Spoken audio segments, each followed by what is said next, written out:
What's up, YouTube? It's your girl Kennedy, and today I'm going to be doing the strip down challenge. Now, when I heard of this challenge, I was like, bro, they got a strip down challenge. But I actually looked at some videos, and I was like, it's like stripping down your emotions. That's what it basically is. I mean, it didn't have to be like that, but most of the things that I saw was like that, so I was like, okay.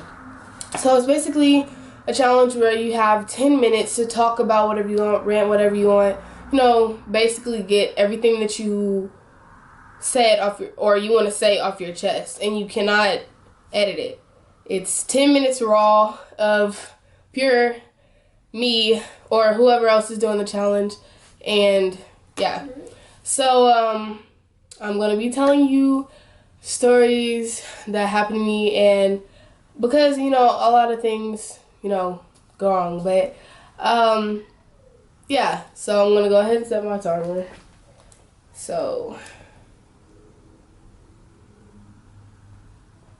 Okay, so I'm gonna set it to 10 minutes. I don't know if you can see it or not, but my timer is going. So, I'm gonna tell you about a time when I've been depressed. And a lot of my friends, I've told a lot of my friends, well, some of my friends, but I don't really like telling a story to a lot of people because then it'll make me either seem weak or it'll just like put pity on me, and I really don't like when people pity me. But I only tell this story when it's necessary, like when somebody's going through the same situation and I can compare. But I'm not going to use any real names because I actually made up with these people and now we're good friends, so no need to use names. But it was 6th grade, and there was a person that I really liked, a boy that I really liked. We're gonna name him Todd. Todd, I met him, and I was innocent in 5th grade, and so 6th grade, middle school, yay. You get to know so many other people because you were in school with like the same people for like 5 years, 6 years. But I was in middle school. I liked boys in 5th grade. But then in 6th grade, there was like different variations, like black, white, Mexican, tall, short. There's just different ones. But there's this one that stood out because he was in most of my classes. He was funny, all that stuff. And so over the months and school years, we were cool and everything. But it just he was just that type of person I like to hit on girls. Not hit, but flirt on girls and touch girls, stuff like that. But knowing me, I didn't allow that stuff to happen. So I would hit back, and and so I remember we exchanged kickers. Snapchat wasn't that popular, but we exchanged kick and numbers, and we text each other, and he had attitude. Todd had an attitude every now and then. And so I was like, you know what, cool. And when it comes to me, I'm a very emotional person, but I just don't like to show it. But when I do, it's just I can't help it. I'm out of control. But so one night, me and Todd were, texting me. We would fight on and off. We'd always have arguments. Then he'd come back, or I'll have arguments, and I'd come back. We'd always somehow make up. But this one night, I was over my friend Shasha's house. We were just gonna say Shasha. I was over Shasha's house, and I was over there. It was maybe 12 o'clock, 1 o'clock. I don't remember what time it was, but I had texted him, and I don't remember what I texted him, but I know I texted him. And I was just asking, why are you so rude to me? What have I ever done to you that was just so disrespectful to you that you feel that you need to be so disrespectful to me? Because in elementary you don't get that much disrespect from boys, unless I didn't get that much disrespect from boys, but in middle school I did. And so it was okay, what do I do? I don't know, this is something new to me. So he didn't text back at first because it's 2 o'clock in the morning, he could be asleep. But then he texted me back, and somehow we got into an argument, and Todd started going off at me. Calling me out of my name, insulting me, things that I couldn't handle being a how old was I? 11, 12-year-old. And so Todd had like, you know, just been going off on me and, you know, all this stuff, and I didn't know how to handle it. And Shasha, I didn't want to tell her because, you know, all this stuff. And so I texted him back, and while I was texting him back, like, you know, it was just like, what do I do? Like, oh my gosh. And he was like making me mad, but then he was making me sad, and I just didn't know what to do. And then I started getting depression, and then I was just like, you know what? I don't know what to do anymore. So I remember I had ran into the bathroom, and I was just having thought after thought, like, do I really belong in this world? Like, if he's disrespecting me like this, and somebody else could disrespect me like this, and I won't know how to handle it, and maybe I can go off.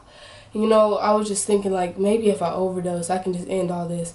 Maybe if I just, like, cut myself, I can end all this, you know, all this stuff.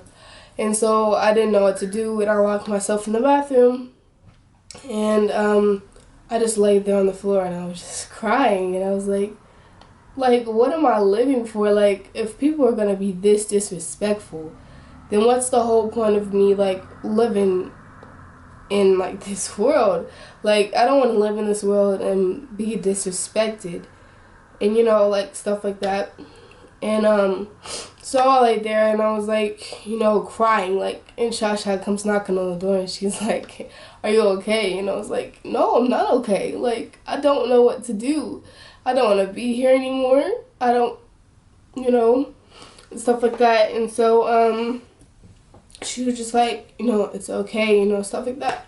And so I started, like, I didn't realize how important my life was yet, but it was just like, I still have my phone with me, and so, you know, I shouldn't have did this, but I screenshotted all the text messages, and I put them on Instagram, because, you know, when you feel depressed, you don't want to tell anybody, but then you want somebody to be there for you and care. So I put it on Instagram, and I was getting all these comments like, your life is so important, like, you know, all that stuff. And I was texting all my best friends, and my homegirl and my boy best friend that I used to have back then, and he was just like, I remember texting him, and I was like, I want to die, best friend, like, I don't want to be here anymore.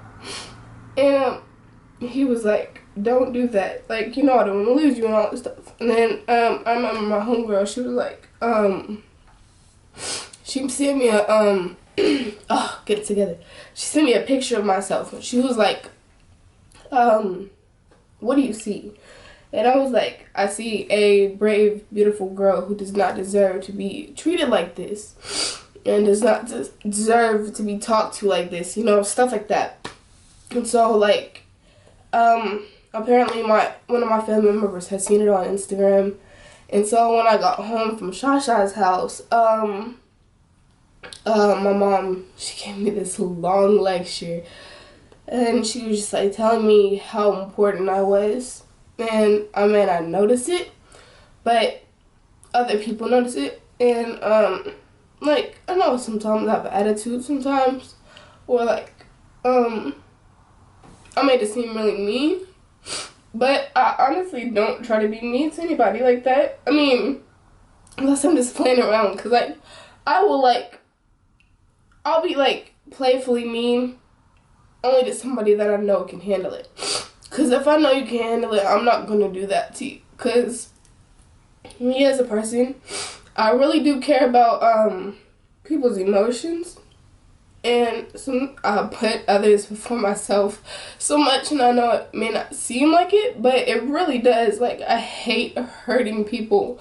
Like, I could get in the biggest argument and still apologize. Like, I didn't apologize, but I forgave Todd for what he did to me, and like, you know, we're like this close. We still go to the same school and like all this stuff, and we're still close, and like, we don't even talk about it because there's no use in talking about it.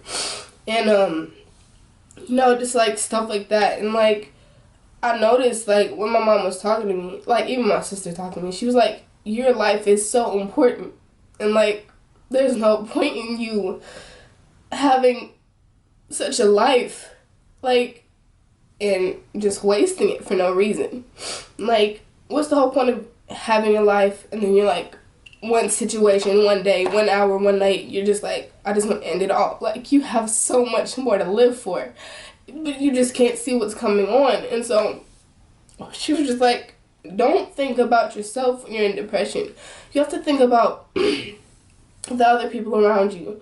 And like, if you were to do that, he would hurt so many people. And me caring about emotions, I wouldn't want to hurt anybody like that. I wouldn't want people to miss me like that. Like, that's why I hope, like, I don't know, I just, I would rather have everybody die before me, because I wouldn't want people missing me like that. Like, I want you to miss me, but I don't want you to miss me over a stupid reason like suicide. Like, suicide is not smart. It's not necessary. It's not needed. Like, if you need something, please tell somebody. Like, I understand you get depressed. I've been depressed many times, but I've noticed that, like, suicide is just a waste. I'm done yet. No, I'm not done. Suicide is just a waste, and there's no need for it. If you really have something on your mind, like, you can comment on my picture and on my video, and just tell me, like, I need to talk to you, and I will find a way to get in touch with you. I will find any, like, not secret, but like social media. Like, if you need to DM me, if you need to Snapchat me, if you need my number just to tell me about something that's going on in your life, I will give you advice. And I may like in arguments, I cannot argue. I sound so stupid because it's just so much going on at one time, and I can't just think that fast. But when I'm giving advice, I apply it to my own life and put myself in your own shoes and try to find my own situations that I can just, like, apply to you. So when my advice is not like, oh yeah, just go do this because of this. Like, it's like, do this because I know exactly what you're in. I know exactly how you're feeling. I know exactly how this person is being to you. Like, I will apply myself to your situation so I'll know that how you feel, so I can give you the correct advice. Because I don't, the last thing I want is somebody dying over something stupid or over a person who just said something disrespectful. And I know I have to work on it myself because I do have attitude problems. And I do seem very mean sometimes, but I really honestly don't mean to hurt anybody. And I know I have to work on it. And it's so hard to work on it when other people around you have attitudes, and then it just gives you another attitude, and it's just like the attitude keeps building. But I'm going to have to continue to work on it. I'm going to have to continue to pray about it, because that's the only way I can work on it. And so, yeah, I hope you enjoyed my story. Sorry for getting so emotional. Whew. Feels good to get that out. Okay. Good. My 10 minutes was up like an hour ago, but it's cool. Yeah, but thank you for watching my video. Like and subscribe. If you need anything, just comment down below. Find me on social media. Or if you, like, know me and you really have something that you're holding and you need to tell me, like, tell me, and I will help you. Like, don't do something stupid because of a negative comment or unthought of comment. Like, just, I will help you. So thank you for watching my video. And please like and subscribe, comment down below, and I will be uploading more videos. And yeah, thank you for watching. Oh gosh.